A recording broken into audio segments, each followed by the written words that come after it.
Camerounais, fellow Cameroonians, my dear compatriots, over the past year, which is drawing to an end, our country has been faced with numerous challenges. Some of them result from an increasingly difficult international context. Others are due to purely domestic issues, most of which are long-standing. I would like to start by assuring you that in spite of this difficult situation, we continued to cope together like the united and close-knit nation that we have always been. Our eyes riveted on a single objective, the only one that matters, namely progress. As in the past, the said international context weighed heavily on our internal situation. The lingering war in Eastern Europe continued to disrupt the supply channels of the global consumer products market. Foodstuff and energy resource prices thus continued to rise as the conditions for accessing external financing tightened. The resurgence last October of the Israeli-Palestinian conflict worsened the rifts within the international community, and it's now monopolizing its attention. As expected, such a situation adversely impacted our country. It led to a general price hike in consumer products and, consequently, the most and cost of living.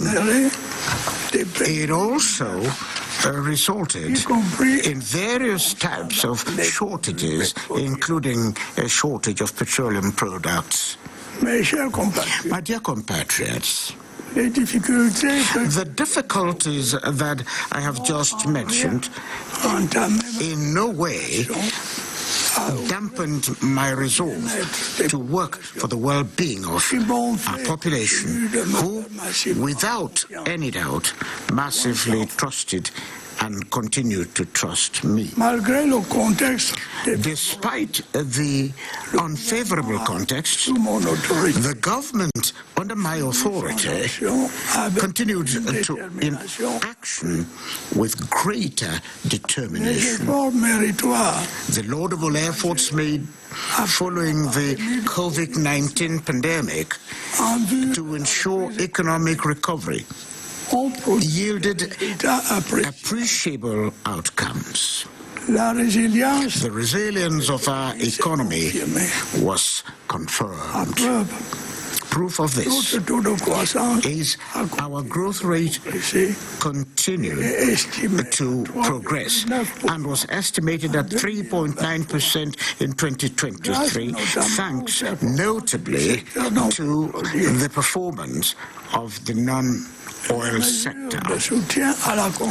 The consumption support measures implemented by government helped to contain and stabilize inflation at about 6.7%.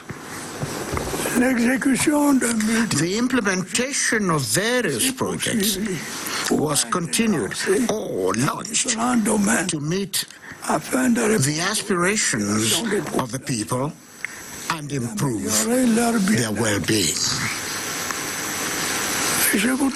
I would like to dwell for a moment on the most sensitive sectors. The project to supply drinking water to the city of Yaoundé and its environs from the river Senegal is virtually completed. Its imminent commissioning will help to substantially reduce the drinking water deficit in the city of Yaoundé. Studies on the project to supply drinking water to the city of Douala and its environs are well advanced. In the long run, the city will be supplied an admittable 400,000 cubic meters of water supply. Moreover, the government has embarked on upgrading drinking water production stations in several secondary towns like Chang, Yabasi, Garwa, Bulai, etc. The requisite efforts will continue to be deployed to rehabilitate and extend the distribution networks of this precious resource in our towns and villages to make it more accessible to households. Major strides were also made in the electricity sector to reduce our country's energy deficit. About 44,000 solar panels have been installed in the 3 northern regions, covering 40% of electricity needs in the said regions. The 420 megawatt Nastigal Dam will be commissioned in the coming days. The Lompanga Dam 2 plant will also be operational in 2024. It will help to increase energy supply in the town of Betwa and its environs. Several other hydropower facility projects are also planned or being launched. These include the Kikot, Mikuma, Grand Eweng, and Bini Awarat dams. In the long term, the installed capacity of all these facilities will secure our country's electric energy self-sufficiency. Additionally, it will make us reach the enviable status of electricity explaining our country. My dear compatriots, I'm aware of the extent to which the frequent water and electricity cuts are impacting your daily life and disrupting your activities. I can assure you that the government is sparing no effort to improve the situation in these core sectors.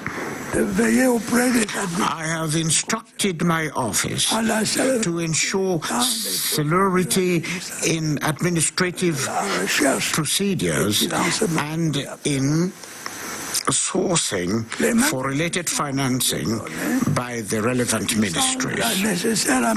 The same instructions have been given with respect to the need to improve the situation of our road infrastructure.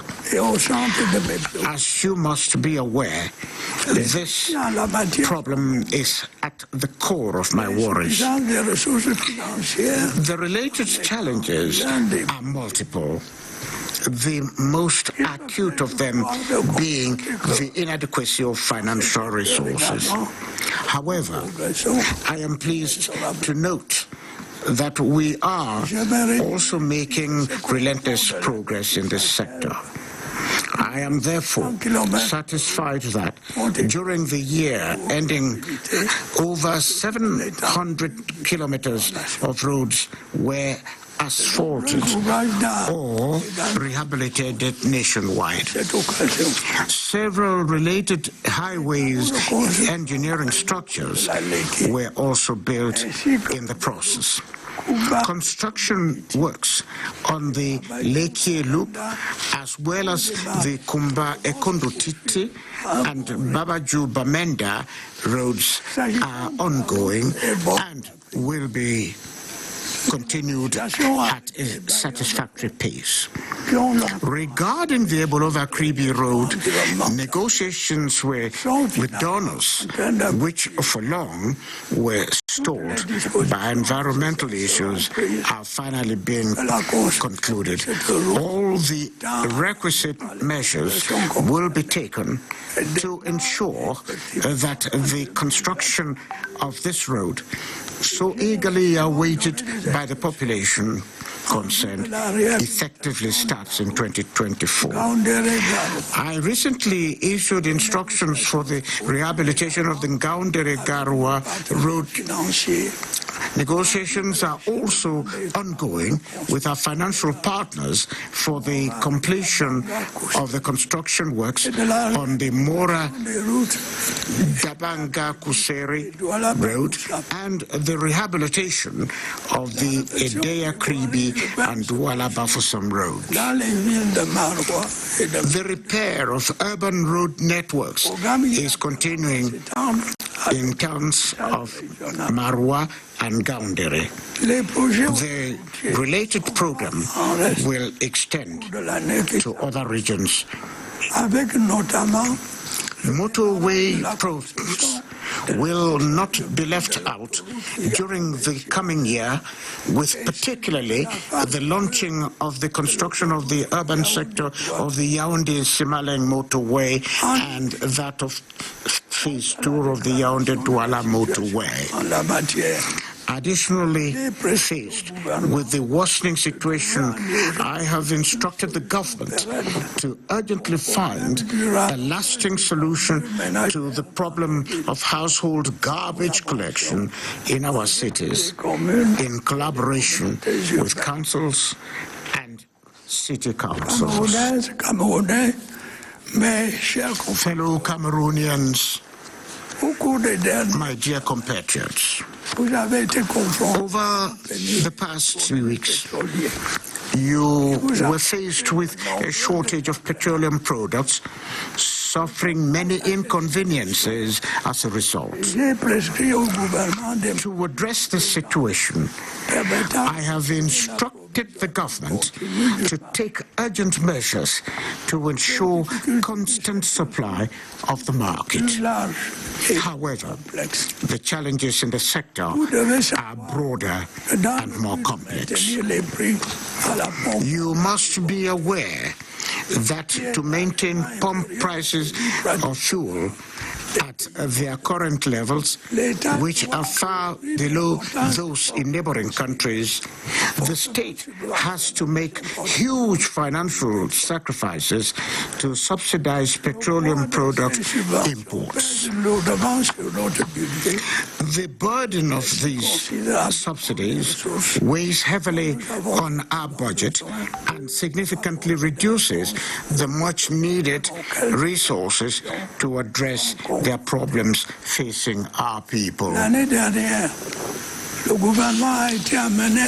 Last year, the government increased slightly the pump prices of fuel. As a result, the subsidy on petroleum products decreased from 1,000 billion CFA francs in 2022 to around 640 billion CFA francs in 2023. However, this subsidy continues to weigh heavily on public coffers. Though we will most certainly have no choice but to reduce it further, we will ensure that the requisite adjustments do not significantly impact the purchasing power of households. Ultimately, the rehabilitation of Sonara, which must be expected as I have instructed, should help to improve the situation in this sector. My dear compatriots, despite the government's goodwill, it is clear that the implementation of various projects to meet our people's aspirations faces a major impediment, namely inadequacy of the required financial resources. This is why I have repeatedly ordered the government to streamline public spending and find new ways and means of boosting public resources. Regarding the reduction of public spending, I have strongly reiterated my previous instructions to the government to reduce recurrent expenditure. Actions implemented to combat corruption and misappropriation of public funds are essential for protecting public resources. They will be intensified in the coming year.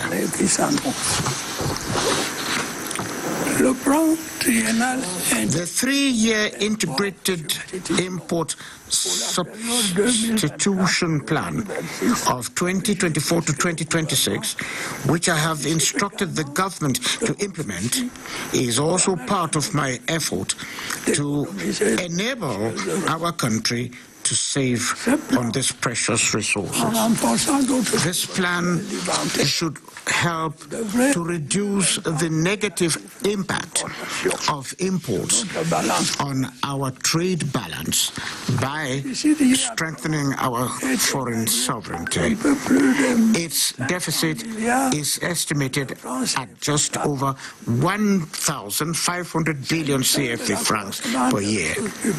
To increase such resources, there is a need to explore new avenues given the constraints of broadening the tax base and the slump in oil revenue. In this regard, solid minerals, especially gold, appear to be an excellent niche for financial resources. Our country is richly endowed with minerals, resources, and need to be exploited. I am delighted that the mining project I announced last year for the development of the Kribi Lobe, Vipindi, Grand Zambi, and Mbalam Nabeba iron ore deposits have been launched.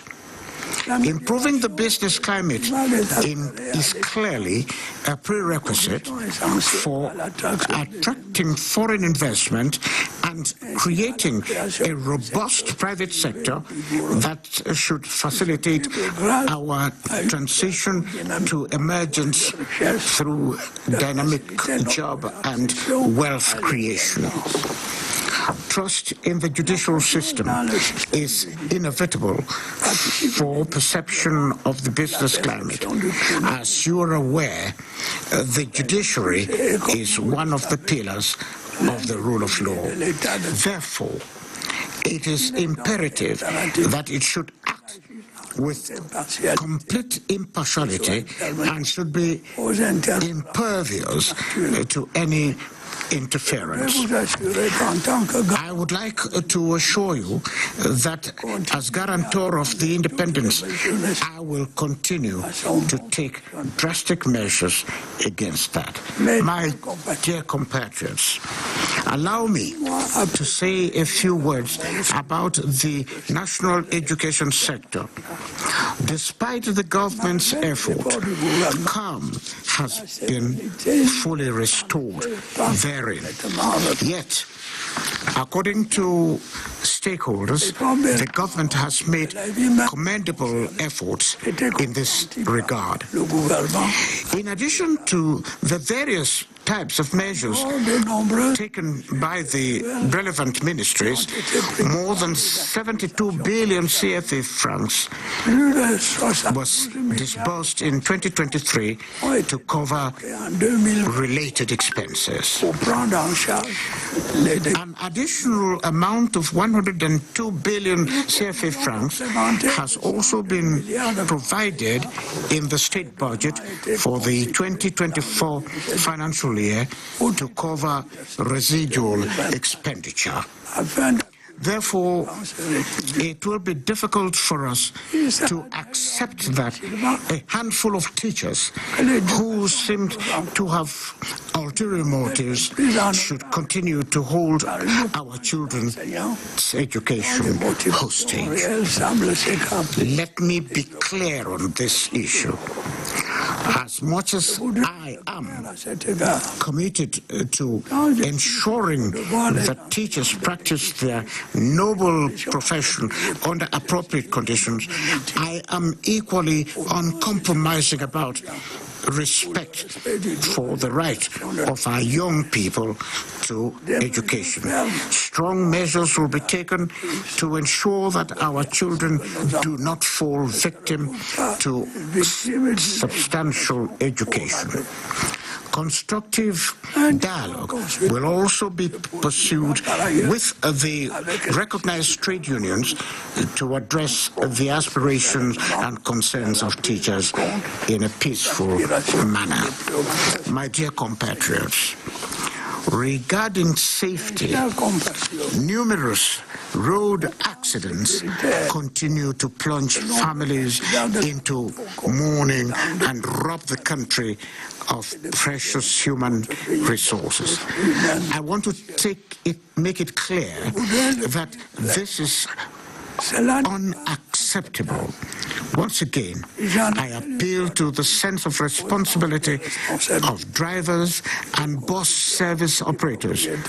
All necessary measures must be taken to ensure the safety of passengers and other road users. The government, for its part, will not only step up efforts to improve the state of the road network, but will also rigorously apply the necessary preventive and repressive measures. My dear compatriots, thanks to the people's active cooperation with our defense and security forces, the situation in the northwest, southwest, and far north regions has improved significantly. It is now possible to calmly implement the reconstruction and development plans for the said regions. However, atrocities committed by terrorists have not completely disappeared. Unfortunately, civilians are the main victims. On the 6th of November 2023, the town of Manthi was the scene of a barbaric massacre of some 20 civilians in the middle of the night. I strongly condemn such atrocities which defy reason and have no justification whatsoever. I encourage our fellow citizens in the regions affected by terrorism to continue to cooperate with the defense and security forces, whose courage and professionalism I salute. I reiterate my appeal to armed groups to lay down their arms and join disarmament, demobilization and reintegration centers. I am pleased to note that an increasing number of these combatants have responded to this call in recent weeks. For those who persist in criminal activity, be it terrorism or organized crime, the fate that awaits them is not enviable.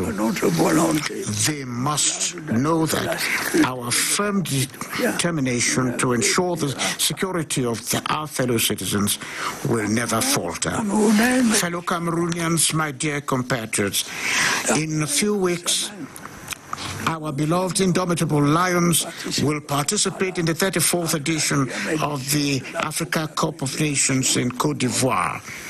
On behalf of you all, I would like to encourage and urge them to defend our country's flag with courage and honor as they have in the past. I wish you all a happy new year, 2024. Long live the Republic. Long live Cameroon. Vive la République. Vive le Cameroun.